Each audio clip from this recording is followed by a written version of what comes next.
Alright, nandito na naman tayo mga kaibigan. Okay, ang reaksyonin natin ngayon mga kaibigan ay itong nagba-viral na haunted house. Ang katotohanan sa likod ng lumang bahay. Okay, ito mga kaibigan ay nagtitrending sa Facebook, TikTok, Instagram at sa mga YouTube at iba-ibang platform pa mga kaibigan. Reels, okay? Itong bahay na ito ay nagtitrending dahil nga may kakaiba daw ng mga pangyayari na nakita, okay, sa loob at sa labas paggabi. Yan o. Makikita nyo dito mga kaibigan, itong lumang bahay na ito. Panahon pa siguro ito ng hapon, okay? Panahon pa ng hapon ay tila talagang nagtitrending ngayon. The White House, okay? Haunted house. Ito na mga kaibigan ha. Ano nga ba ang meron sa kumakalat na litrato ng lumang bahay na ito? Hmm. Kumakalat ito ngayon sa iba't ibang platform, Mapatuktik at Facebook. Ay makikita ang viral na litrato. Isa ka ba sa mga nagtatanong kung ano ang meron dito? Tama, ano yan? May aswang ba dyan talaga? Or baka naman content lang? O baka naman AI yan?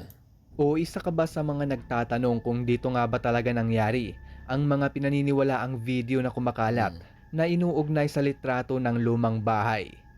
Tara, alamin natin ang katotohanan sa likod ng viral na lumang bahay na ito. Babala po mga kaibigan, ang konteks ng ating mga nababanggit na video ay sensitibo, Oh. lalo na sa mga bata. Oh. At kung isa ka sa mga mahihina ang loob, suggest ko lang na wag mo na lang panuorin o hanapin ang link Ganon. na ikinakalat online dahil baka hindi mo ito kayanin. Wait lang. Sandali lang mga kaibigan. Babasahin lang natin mga comment ng Marites. Nakakatakot. Nakakatakot. Ay, naku. Nakakatakot. Grabe. Grabe mga kaibigan Itong mga message dito ng ating mga kababayan ay mukhang natatakot sila dito sa house na ito. Okay, continue lang Naging trending ang Parang bahay AI siya, no? AI yata ito? na ito dahil sa isang video na naglalaman ng malagim na krimen. Oh. At sinasabing dito daw sa bahay na ito naganap ang lahat ng iyon. Ang iba naman ay marami daw misteryo at multo sa bahay na ito dahil ang mga nakatira dito ay matagal nang wala at abandonado na ang bahay. Naniwala naman ang ilang mga Pilipino na ang bahay na ito ay matatagpuan lang sa lugar ng Pilipinas, sa Tiaong, Quezon, at pati ang Quezon? mga kumakalat na video ay sinasabing dito lang din nangyari. Pero sa katunayan mga kaibigan, ang akalang ito ng karamihan ay hindi totoo.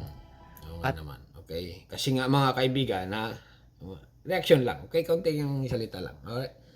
Kasi nga mga kaibigan, ang basta ikaw ay Pilipino, hindi ka rin basta-basta maniniwala sa mga ganitong kalukuhan o tarataduhan.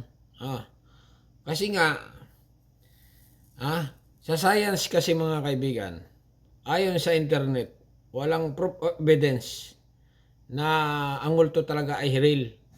Ganun. Wala nakita. Siguro may mga video kaya lang sa science, parang hindi nila paniniwalaan ng multo. Okay?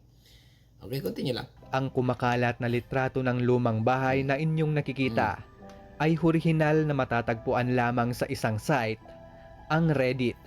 At ayon sa aking nakita ay matagal na ito. At ang bahay pala na ito ay matatagpuan sa ibang bansa, sa Detroit, Michigan, sa USA. Nako, akala ko baga naman sa ano yan. At bilang karagdagan naman para sa video na iniugnay sa litrato, ay hindi ito galing sa Pilipinas dahil ang mga nagsasalita sa video ay iba ang lingwahe. Kaya mga kaibigan, ang aking masasabi sa mga kumakalat na bali-balita at trending sa Facebook ay walang katotohanan. Ganon. Ibig sabihin ganon. Ibig sabihin itong nagtitrending na bahay na ito, akala ko sabi mo kanina sa Quezon. Bakit sa ibang bansa? Ang dami niyang ganyan. Ito mga kaibigan, itong ganitong bahay Ayan kikita nyo. Ito talaga, trending na trending ito. Sa Pilipinas na ito, yun kinonfirm nitong vlogger na ito na sa ibang bansa ito. Okay? Ito mga ganitong bahay mga kaibigan, makikita yun sa sobrang dami niyan dito sa Canada, Amerika, okay, Australia, Poland, Russia, mga ganyang klaseng bahay, mga luma na panahon pa ni Kupong-Kupong ay mga part ng mga ano yan, malalayong lugar, okay? Ah. Sa tingin ko, inabandon na yan. Continue pa nga. sa litrato ay hindi ito galing sa Pilipinas. Yan na. Dahil ang mga nagsasalita sa video ay iba ang lingwahe. Kaya mga kaibigan, ang aking Daming masasabi abandon bahay sa ibang bansa, no? Kasi nga, walang trabaho. Unang-una. sa mga Pangalawa, kumakalat ayaw na uwian ng mga kamag-anak kasi nga, mga foreigner dati ang nakatira dyan, mga puti. Pumunta na sa Surigao. Ayaw na tumira dyan. Malamig kasi dito sa ibang lugar sa Pilipinas, sa Surigao Island. Napakaganda mga kaibigan, ha? Kaya sila doon pumunta na. Kaya pansinin nyo, sa Surigao ngayon, ang daming apam. Kaya itong mga bahay na ganito, ay iniwan na talaga nila, abandon. Di ba? na bali-balita at trending sa Facebook Pero ay dito lang tayo sa haunted house, Haunted house. walang katotohanan. At ayon sa mga fact check, ang litrato ng bahay ay ginamit lamang para kumuha ng clicks o clickbait o kaya naman engagement. Ayun, mga kaibigan, ito pala nagtitrending nito, clickbait. Maliwanag pa sa sikat ng araw, clickbait ito. Ang tingin ko nga dito, AI Para umagaw lang ng pansin sa mga tao at Kasi para nga mas mga kaibigan, pag napanood nyo ang video na ito, yung video talaga, ayaw ko palabas kasi nga baka tayo matindi na, baka tayo makapirate dun Kaya fake din yun Okay? Dito lang tayo sa mga dokumentary ng ating kapwa kababayan na si, ano ba yan? RJTV. Napakagaling mga kaibigan napakagaling nito magdokumentary. lalo pang mapag-usapan ang nasabing video ng nakakatakot na krimen tulad nga ang nangyayari ngayon dahil The Viral Old House Mystery. Ayan puro kagaguhan ng alam talaga ng ating ibang talaga namang nag-viral ito.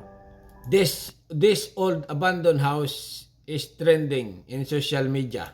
Kaya paalala lang ulit Iba mga ng kulay kaibigan, mag-ingat kayo sa mga link na nagsasabing may full video dahil maaari itong maglaman ng spam o malware. Tama. Parang yan yung alam niyo yung nagtrending din na yung medal yung babae. Pag click mo yon, sabi skandal.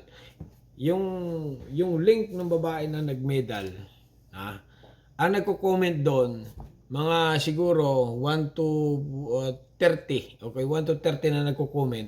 Puro good, sabi may link na ako niyan, ganyan. Pero lahat yun mga kaibigan, scam yun. Yung 20 person na nagko-comment na doon. Okay?